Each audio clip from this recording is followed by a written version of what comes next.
Assalamualaikum warahmatullahi wabarakatuh.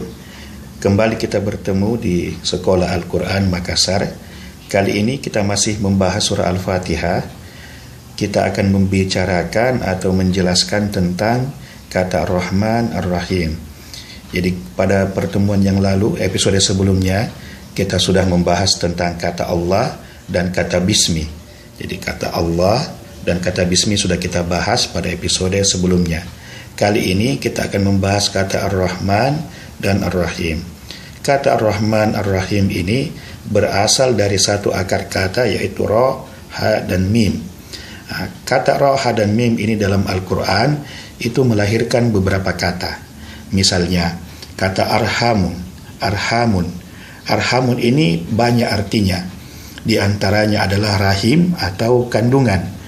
Dia juga bisa berarti hubungan kekeluargaan, hubungan kekerabatan, atau hubungan persaudaraan. Kemudian ada kata kerja rahimah, menyayangi.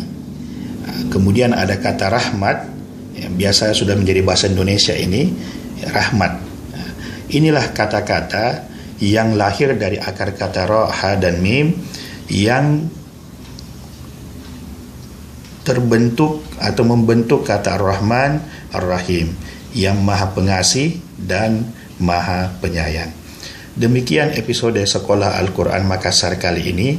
Kita akan berjumpa di episode-episode berikutnya. Tetap ikuti Sekolah Al-Quran Makassar. Terima kasih. Assalamualaikum warahmatullahi wabarakatuh.